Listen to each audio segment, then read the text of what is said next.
వార్షిక వందనార్థకం వరకు ఏర్పాటు చేయబడిన పత్రిక పాఠకులను భయభక్తులతో చదువుగా వినుడి.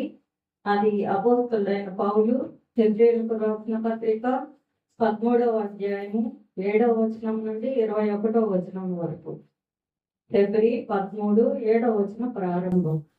మీకు దేవుని వాక్యం బోధించి మీ పైన నాయకులుగా ఉన్న వారిని జ్ఞాపకం చేసుకొని వారి ప్రవర్తన ఫలమును శ్రద్ధగా తలంచుకుంటూ వారి విశ్వాసమును అనుసరించుడి. యేసుక్రీస్తు నిన్న నేడు ఒక్కటే రీతిగా ఉన్నాడు. అవును, యుగ యుగములకును ఒక్కటే రీతిగా ఉండును. నానా విధములైన అన్య బోధల చేత త్రిప్పబడుకుడి. బోధన పదార్థమును బట్టి కాక కృపను బట్టియే హృదయము స్థిరపరచుకునటం మంచిది. భోజనములను బట్టి ప్రవర్తించిన వారికి ఏమీయో ప్రయోజనం కలగలేదు. మనకొక బలిపీఠం ఉన్నది. దానికి సంబంధమైన వాటిని తినుటకు గుడారంలో సేవ చేయ వారికి అధికారం లేదు. వేటి రక్తము పాప పరిహారార్థముగా పరిశుద్ధ స్థలములోనికి ప్రధాన యాజకుల చేత చేయబడును. ఆ జంతువుల కళేబరములు శిబిరములకు వెలుపల దహింపబడును.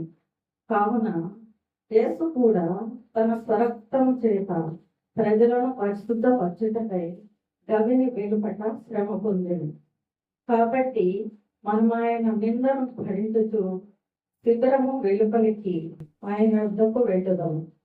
నిలువరమైన పట్టణము మనకిక్కడ లేదు, కానీ ఉండబోచిన దాని కోసం ఎదురు చూస్తున్నాము. కాబట్టి ఆయన ద్వారా మనము దేవునికి ఎల్లప్పుడూ స్తుతియాగం చేయగలము. అనగా ఆయన నామమును వెలుగుకొనుచు దీపఫలము అర్పించుదాము. ఉపకారమును ధర్మమును చేయ మరచిపోకుడి. అటు యాగములు దేవునికి ఇష్టమైనవి. మీ పైన నాయకులుగా ఉన్నవారు లెక్క ఒక్కజెప్పవలసిన వారి వలె మీ ఆత్మను గాయచున్నారు. వారు దుఃఖంతో ఆ పని చేసిన ఎడల మీకు నిష్ప్రయోజనము కనుక దుఃఖంతో కాక ఆనందంతో చేయనట్లు వారి మాట విని వారికి లోబడి ఉండడి. మా నిమిత్తము ప్రార్థన చేయడి. మేమన్ని విషయములలోనూ యోగ్యంగా ప్రవర్తింపగోరుచు మంచి మనస్సాక్షి కలిగి ఉన్నామని నమ్ముకుంటున్నాము. మరియు నేను మరి త్వరగా మీ యొద్దకు మరలా వచ్చినట్లు ఇలాగ చేయవలనని మరి ఎక్కువగా మిమ్మల్ని బతిమాలుకుంటున్నాను.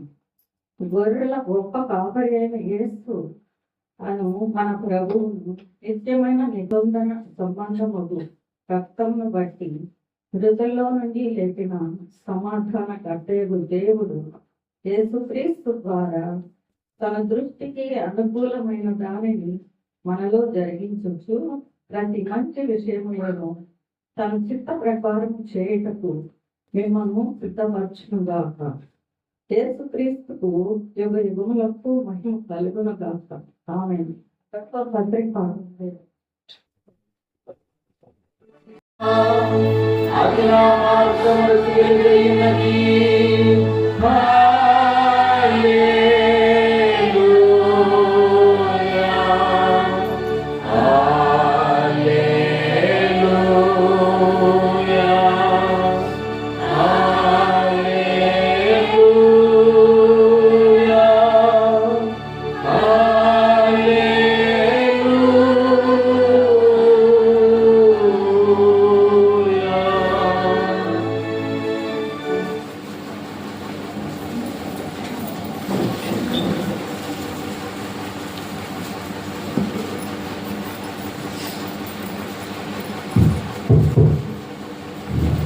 సంవత్సరాంతంలో ఏర్పాటు చేయబడిన సువార్త వాక్యాలను భయభక్తులతో చదువుతున్నాము.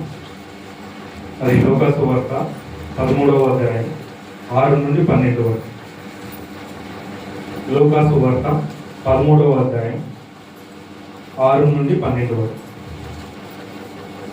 మరియు ఆయన వారితో ఈ ఉపమానం చెప్పారు. ఒక మనుషుని ద్రాక్ష తోటలో అంజూరపు చెట్టు ఒకటి నాటబడి ఉంది. అతడు దాని పండ్లు వెదక వచ్చినప్పుడు ఏమీ దొరకలేదు. కనుక అతడు, ఇదిగో 3 ఏళ్ల నుండి నేను ఈ అంజూరపు చెట్టును పండ్లు వెదక వచ్చుచున్నాను, కానీ ఏమీ దొరకలేదు. దీనిని నరికివేయి, దీని వలన ఈ భూమి ఎలా వ్యర్థమైపోవాలని ద్రాక్ష తోటమాలితో చెప్పాను.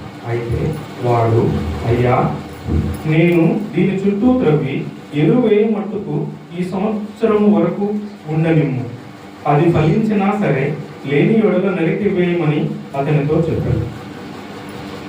విశ్రాంతి దినమున ఆయన ఒక సమాజ మందిరంలో బోధించుతున్నప్పుడు 18 ఏండ్ల బలహీనపరచు దయ్యము పట్టిన ఒక స్త్రీ అచ్చట ఉండెను. ఆమె నడుము వంగిపోయి ఎంత మాత్రము చక్కగా నిలవబడలేక ఉండెను. యేసు ఆమెను చూసి రమ్మని పిలిచి, అమ్మా, నీ బలహీనతల నుండి విడుదల పొంది ఉన్నావని ఆమెతో చెప్పింది.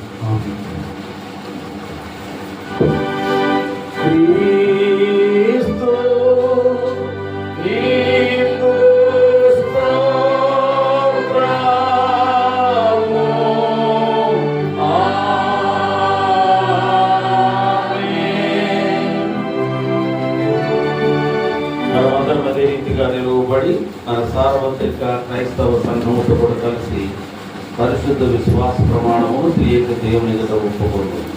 నేను పరలోకమును భూలోకమును సృష్టించిన సర్వశక్తిగల తండ్రి దేవుని నమ్ముతున్నాను.